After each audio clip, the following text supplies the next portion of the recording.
بسم اللہ الرحمن الرحیم۔ دوستو، کیا آپ جانتے ہیں کہ امام مہدی علیہ السلام کے نکلنے کا زمانہ بالکل قریب آ چکا ہے، اور حضور صلی اللہ علیہ وسلم نے ان کے بارے میں جتنی بھی نشانیاں بتائی تھی وہ سب پوری ہو چکی ہیں، اور یہودی اپنی اسی آخری سازش میں لگے ہیں کہ کسی طرح مسلمانوں کا پہلا قبلہ مسجد اقصی کو گرا کر وہاں ہیکل سلیمانی تعمیر کر دیا جائے، کہ جسے بنانے کے بعد اس میں یہ یہودی 2000 سال پرانا وہ حضرت داؤد علیہ السلام کا تخت لا کر رکھیں گے، کہ جس پر وہ اپنے مسیحا مطلب دجال کو بٹھا کر ساری دنیا پر راج کریں گے۔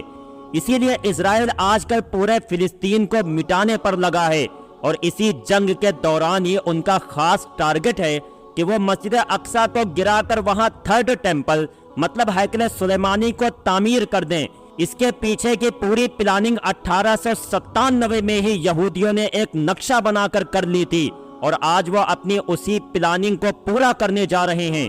یہودیوں کا ماننا ہے کہ جب تک ہم اپنا ہیکل سلیمانی نہیں بنائیں گے تب تک ہمارا مسیحا دجال نہیں آئے گا، اور اس کے بغیر ہم اس دنیا پر راج نہیں کر سکتے۔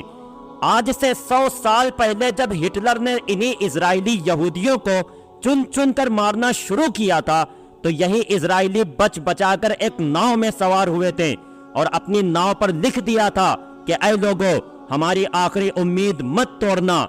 اس وقت سبھی دیشوں نے ہٹلر کے ڈر سے ان اسرائیلیوں کو اپنے پاس جگہ دینے سے صاف منع کر دیا، لیکن آخر میں جب یہ یہودی فلسطین پہنچے تو فلسطینی مسلمانوں نے ان پر ترس کھایا اور اپنے یہاں رہنے کی چھوٹی سی جگہ دے دی۔ لیکن اس کے بعد ان اسرائیلی لوگوں نے وہی کام کیا جو انہوں نے ہندوستان میں کیا تھا، کہ دھیرے دھیرے جس قوم نے انہیں اپنے گھر میں رہنے کی جگہ دی، یہ انہی کو آپس میں لڑا کر ان کے ملک پر ناجائز قبضہ جمانے لگے۔ جیسے ان لوگوں نے پورے ہندوستان پر قبضہ کر کے کروڑوں ہندوستانیوں پر صدیوں تک ظلم اٹھایا، ایسے ہی یہ یہودی 1946 کے بعد سے فلسطین پر قبضہ جما کر وہاں کے مسلمانوں پر ظلم کے پہاڑ توڑتے آئے ہیں، اور اب تک ان لوگوں نے لاکھوں فلسطینیوں کو اپنی بندوقوں کا نشانہ بنا کر مار ڈالا ہے۔ دوستو، مسلم دیش جیسے آج خاموش ہو کر بیٹھے ہیں، صرف باتوں کے علاوہ ان کے پاس کچھ نہیں، دن رات وہ فلسطینی لوگوں کا خون بہتا دیکھ رہے ہیں، لیکن کوئی ان کی مدد کے لیے آگے نہیں بڑھ رہا۔ لگتا ہے ایسے ہی حالات آگے بھی رہیں گے، یہاں تک کہ امام مہدی علیہ السلام کا ظہور ہوگا، اور پھر وہ مسلمانوں کی ایک بڑی تعداد کو لے کر ان یہودیوں سے جنگ لڑیں گے۔ لیکن جب یہودیوں کا مسیحا دجال امام مہدی علیہ السلام پر غالب آنے لگے گا تو اللہ تعالی حضرت عیسیٰ علیہ السلام کو آسمان سے زمین پر اتاریں گے، اور پھر وہ دجال کو پکڑ کر قتل کر دیں گے، اور انہی کی وجہ سے مسلمانوں کی ساری دنیا پر ایک عام حکومت ہوگی۔ دوستو، امام مہدی علیہ السلام کے ظہور کا زمانہ بالکل قریب آ چکا ہے۔ حدیث کی کتابیں اور حالات کو غور سے پڑھیں اور اپنے بڑے بڑے علماء اکرام کی مانیں تو شاید 3 سے 4 سالوں کے اندر ہی امام مہدی علیہ السلام کا ظہور ہو جائے گا۔ آج کل جو فلسطین میں حالات بنتے جا رہے ہیں اور یہودی اپنا ہیکل سلیمانی بنانے کی پوری تیاری میں لگے ہیں، تو اگر انہوں نے ہیکل سلیمانی تعمیر کر لیا تو پھر یہودیوں کے دعوے کے مطابق دجال کا نکلنا کچھ دور نہیں، اور اگر دجال نکلا تو اس کے کچھ ہی دنوں بعد امام مہدی علیہ السلام بھی مسلمانوں کے سامنے ظاہر ہو جائیں گے، اور پھر ایک ایسی جنگ ہوگی کہ جس کے بارے میں اللہ کے رسول صلی اللہ علیہ وسلم نے فرمایا تھا کہ اس وقت تم کو ہر طرف لاشیں ہی لاشیں نظر آئیں گی۔ اگر ایک مسلم باپ کے 100 لڑکے ہوں گے تو اس جنگ میں 99 لڑکے قتل کر دیے جائیں گے۔ ایک ایک آدمی 50 عورتوں کی اکیلے رکھوالی کرے گا، کیونکہ ہر خاندان کے بہت سے مردوں کو اس جنگ میں شہید کر دیا جائے گا، صرف عورتیں ہی عورتیں بچیں گی، یہاں تک کہ 50 عورتوں کی رکھوالی کرنے والا صرف ایک ہی مرد ہوگا۔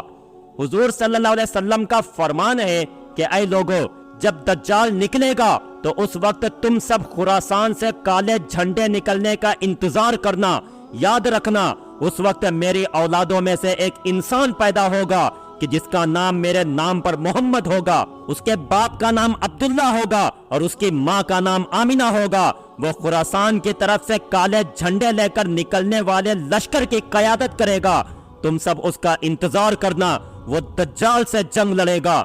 دوستو، یہ اشارہ امام مہدی علیہ السلام کی طرف ہے۔ امام مہدی علیہ السلام جس وقت دجال سے پہلی جنگ لڑ رہے ہوں گے، اسی وقت حضرت عیسیٰ علیہ السلام دو فرشتوں کے کندھوں پر اپنا ہاتھ رکھ کر دمشق کی جامع مسجد کے ایک مینارے پر نازل ہوں گے اور پھر دجال کو ڈھونڈ کر اسے قتل کریں گے۔ دوستو، امام مہدی علیہ السلام کو خود نہیں پتا ہوگا کہ میں وہی مہدی ہوں کہ جن کے بارے میں اللہ کے رسول صلی اللہ علیہ وسلم نے فرمایا تھا کہ اس مصیبت کے وقت میں وہی انسان تمام مسلمانوں کو کافروں کے ظلم سے بچائے گا۔ اسی لیے اللہ کے رسول صلی اللہ علیہ وسلم نے امام مہدی علیہ السلام کی ایک ایک صفت بیان کر دی کہ ان کا چہرہ کیسا ہوگا، ان کی داڑھی کیسی ہوگی، ان کے باپ کا نام کیا ہوگا، ان کی ماں کا نام کیا ہوگا۔ اور جس وقت 40 ملکوں کے علماء کرام امام مہدی علیہ السلام کو ڈھونڈنے نکلیں گے تو وہ اس وقت کعبہ کا طواف کر رہے ہوں گے اور ان کی عمر بھی تب تک 40 برس ہو چکی ہوگی، جیسا کہ اللہ کے رسول صلی اللہ علیہ وسلم کے پاس 40 برس کی عمر میں پہلی وحی آئی تھی اور تبھی آپ نے اپنی نبوت کا اعلان فرمایا تھا۔ حدیث میں جو آتا ہے کہ امام مہدی علیہ السلام خراسان کے کالے جھنڈوں والے لشکر کے ساتھ نکلیں گے اور سب سے پہلی جنگ دجال سے لڑیں گے، تو اس سے تو صاف معلوم ہوتا ہے کہ دجال پہلے نکلے گا اور امام مہدی علیہ السلام کا ظہور اس کے بعد میں ہوگا۔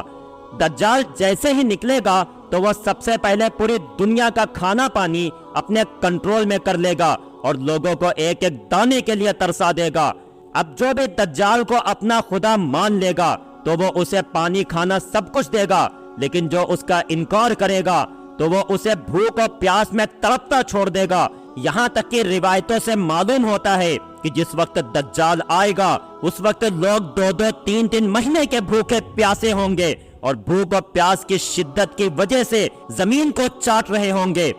امام مہدی علیہ السلام دھیرے دھیرے علاقوں کو فتح کرتے جائیں گے، لیکن دجال ان کے لشکر سے دور بھاگے گا۔ ایک صبح دمشق کی جامع مسجد میں امام مہدی علیہ السلام فجر کی نماز پڑھانے جا رہے ہوں گے کہ اچانک اسی وقت ایک زور کی آواز گونجے گی تو سبھی مسلمان ڈر کر باہر نکل آئیں گے اور آسمان کی طرف دیکھنے لگیں گے تو انہیں ایک سفید بادل دھیرے دھیرے زمین کی طرف اترتا نظر آئے گا اور پھر اچانک سبھی مسلمان اپنی آنکھوں سے حضرت عیسیٰ علیہ السلام کو 2 فرشتوں کے کندھوں پر ہاتھ رکھے دمشق کی جامع مسجد کے ایک بڑے مینارے پر اترتے نظر آئیں گے۔ وہ فرشتے حضرت عیسیٰ علیہ السلام کو اس مینارے پر اتار کر واپس چلے جائیں گے۔ اب دنیا میں آنے کے بعد حضرت عیسیٰ علیہ السلام بھی اسباب کے ساتھ وابستہ ہو جائیں گے، اسی لیے حضرت عیسیٰ علیہ السلام اشارہ کریں گے کہ سیڑھی لے کر آؤ تاکہ میں اس مینارے سے نیچے اتر سکوں، تو جلدی سے سیڑھی کا انتظام کیا جائے گا اور پھر حضرت عیسیٰ علیہ السلام مینارے سے اتر کر مسجد میں تشریف لائیں گے تو امام مہدی علیہ السلام حضرت عیسیٰ علیہ السلام سے کہیں گے کہ آپ فجر کی نماز پڑھا دیجئے، لیکن حضرت عیسیٰ علیہ السلام جواب دیں گے کہ نہیں، اس امت کا ایک ایک بندہ امام ہے، اس لیے یہ نماز آپ ہی پڑھاؤ، اور پھر امام مہدی علیہ السلام آگے بڑھ کر فجر کی نماز پڑھائیں گے۔ نماز کے بعد حضرت عیسیٰ علیہ السلام کی نگرانی میں مسلمانوں کا لشکر تیار کیا جائے گا اور پھر یہ سارا لشکر حضرت عیسیٰ علیہ السلام کی قیادت میں دجال کو قتل کرنے کے لیے نکلے گا۔ دجال کو خبر ہو جائے گی کہ حضرت عیسیٰ علیہ السلام دنیا میں آ چکے ہیں، اب میری موت کا وقت قریب آ گیا ہے، تو وہ ساری دنیا میں دندناتا پھرے گا اور حضرت عیسیٰ علیہ السلام سے دور بھاگے گا، لیکن حضرت عیسیٰ علیہ السلام اسے اس وقت اسرائیل میں موجود ایک جگہ مقام لد پر جا کر پکڑ لیں گے۔ جب حضرت عیسیٰ علیہ السلام اپنے لشکر کے ساتھ دجال کے سامنے کھڑے ہوں گے تو دجالی لشکر کے یہودی اپنے مسیحا دجال کو بچانے کے لیے مسلمانوں کے ساتھ جنگ شروع کر دیں گے اور اس وقت ایک بڑی خونریز جنگ ہوگی، لیکن اس جنگ میں مسلمانوں کی جیت ہوگی اور پھر حضرت عیسیٰ علیہ السلام اپنے ہاتھوں سے مقام لد پر دجال کو قتل کریں گے۔ دجال کو قتل کرنے کے بعد ساری زمین پر اسلامی حکومت کا بول بالا ہوگا۔ دوستو، دجال اس زمین پر پورے 40 سال تک لوگوں کو گمراہ کرے گا۔ حضور صلی اللہ علیہ وسلم نے فرمایا کہ جب دجال آئے گا تو اس وقت ایک دن 1 سال کے برابر ہوگا اور پھر دوسرا دن 1 مہینے کے برابر ہوگا اور پھر تیسرا دن 1 ہفتے کے برابر ہوگا اس کے بعد سبھی دن عام دنوں کی طرح ہو جائیں گے۔ تو اس طرح پورے 40 سال تک دجال اس زمین پر حکومت کرے گا اور یہودی اس کی قیادت میں مسلمانوں پر بے حد ظلم اٹھائیں گے۔ لیکن آخر میں حضرت عیسیٰ علیہ السلام آ کر دجال کا خاتمہ کریں گے، اور حضرت عیسیٰ علیہ السلام اس کے بعد 7 سالوں تک زمین پر مسلمانوں کے خلیفہ بن کر حکومت کریں گے، اور ان 7 سالوں میں اس قدر اللہ کی طرف سے برکتیں ہوں گی کہ روایتوں سے معلوم ہوتا ہے کہ ایک سیب 10 لوگوں کا پیٹ بھرنے کے لیے کافی ہوگا، ایک بکری کا گوشت پورے شہر کے لیے کافی ہو جائے گا، اور ہر طرف پھل و کھیتی کی پیداوار بڑھ جائے گی۔ دوستو، آج کل کے حالات دیکھتے ہوئے لگتا نہیں کہ اب وہ وقت دور بچا ہے، کیونکہ حضرت مہدی علیہ السلام اور حضرت عیسیٰ علیہ السلام و دجال کے بارے میں حضور صلی اللہ علیہ وسلم نے جتنی بھی نشانیاں بتلائی تھی وہ سب پوری ہوتی نظر آ رہی ہیں۔ یہودی دن رات اسی کوشش میں ہے کہ وہ کسی طرح ہیکل سلیمانی کو تعمیر کر کے اپنے اصلی خدا دجال کو اس دنیا میں لا سکیں۔ اسی لیے آج کل اسرائیل پورے فلسطین کو ختم کرنے کے لیے اپنی پوری طاقت جھونکے دے رہا ہے۔ جس وقت میں یہ ویڈیو بنا رہا ہوں تو ابھی تک کی خبروں کے مطابق غازہ پوری طرح تباہ ہو چکا ہے، ہزاروں مسلمان مارے جا چکے ہیں، اور یہودیوں نے پورے غازہ پر قبضہ جما کر 30 لاکھ سے زیادہ مسلمانوں کو ایک مہینے کے اندر اندر ختم کرنے کی پلاننگ بنا لی ہے۔ دوستو، اگر اسرائیل اپنے اس مقصد میں کامیاب ہو گیا اور سبھی 57 مسلم دیش معصوم فلسطینیوں کو اسی طرح قتل ہوتے دیکھتے رہیں تو وہ وقت دور نہیں کہ کچھ ہی دنوں بعد ہمیں دل کو چیر دینے والی یہ خبر بھی سننے کو ملے کہ اسرائیل نے مسجد اقصی کو گرا کر وہاں ہیکل سلیمانی کی تعمیر شروع کر دی ہے۔ اللہ تعالیٰ فلسطینی مسلمانوں کی حفاظت فرمائے اور ان مسلم دیشوں کو ذرا سا شرم کا پانی پلا دے کہ انہیں بھی احساس ہو کہ اس وقت مسلمانوں کا پہلا قبلہ مسجد اقصی کی کیسی بے حرمتی کی جا رہی ہے۔ پیارے دوستو، امید کرتا ہوں کہ آج کی ویڈیو آپ کو بہت پسند آئی ہوگی۔ ویڈیو پسند آئی ہو تو لائک کر کے چینل کو ضرور سبسکرائب کر لیں، اور جاتے جاتے ایک پیارا سا کمنٹ کر کے ضرور بتانا کہ آپ کو یہ ویڈیو کیسی لگی۔ پیارے دوستو، ویڈیو ختم کرتے کرتے میں آپ کو ایک بہت اہم میسج دینا چاہتا ہوں، اس پر عمل کر کے آپ اپنی زندگی بدل سکتے ہیں۔ پیارے دوستو، کیا آپ بھی میری طرح یوٹیوب پر ویڈیو بنا کر لاکھوں روپے مہینہ کمانا چاہتے ہیں؟ اگر ہاں تو ابھی ڈسکرپشن میں دی گئی ویڈیو کو دیکھ کر یوٹیوب سے پیسے کمانے کا طریقہ سیکھیں اور اپنے ساتھ اپنے گھر والوں کے لیے سہارا بنیں۔ السلام علیکم۔